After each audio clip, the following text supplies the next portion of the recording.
அம்மா, நம்ம ஏன் நவராத்திரி கொண்டாடுறோம்? அம்மா, எதுக்கு நம்ம நவராத்திரி கொண்டாடுறோம்? நம்ம ஏன் நவராத்திரி கொண்டாடுறோன்னு ஒரு குட்டி கதையாக பார்த்துடலாமா?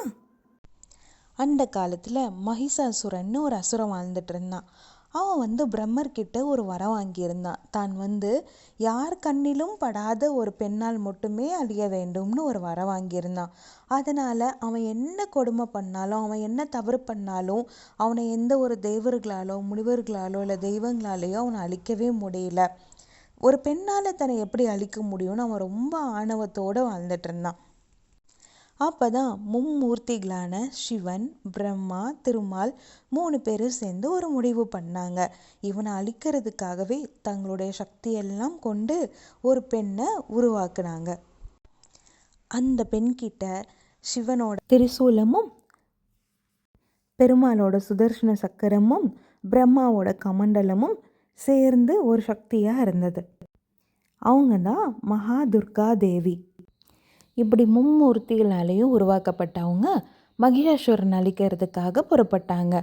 அவங்கள நேரில் பார்த்த உடனே மகிஷாசுரன் அவங்களுடைய அளவில்லாத அழகை பார்த்து தான் அவங்கள கல்யாணம் பண்ணிக்கணும்னு போய் அவங்க கிட்ட கேட்டான்.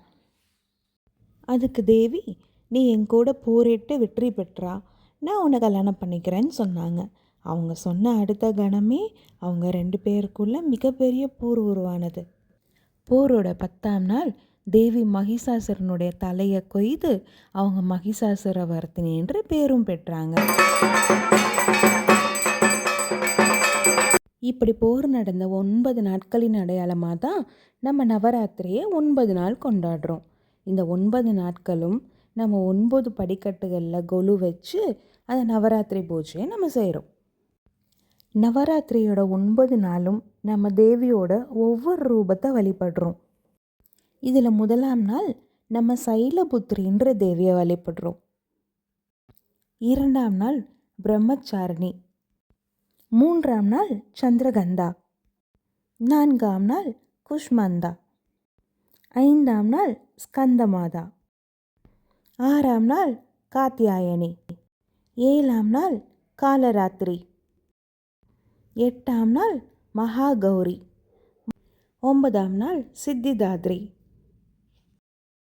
இதில் முதல் 3 நாள் துர்கையின் அம்சமாகவும், அதாவது தைரியத்தின் அம்சமாகவும், 2வது 3 நாள் லக்ஷ்மியின் அம்சமாகவும், அதாவது செல்வத்தின் அம்சமாகவும், 3வது 3 நாட்கள் சரஸ்வதியின் அம்சமாகவும், அதாவது கல்வியின் அம்சமாகவும், அறிவின் அம்சமாகவும் நம்ம 9 நாட்களை கொண்டாடுறோம். இந்த நவராத்திரி பூஜையானது நம்ம வீட்டுக்கு தைரியத்தையும், செல்வத்தையும், அறிவையும் கொண்டு வந்து சேர்க்கும்.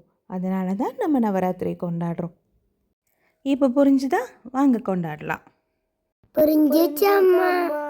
உங்களுக்கும் இந்த கதை பிடிச்சிருச்சுன்னா எங்கள் சேனலை மறக்காமல் சப்ஸ்கிரைப் பண்ணிடுங்க. மறக்காம பெல்லையும் கிளானையும் கிளிக் பண்ணுங்க.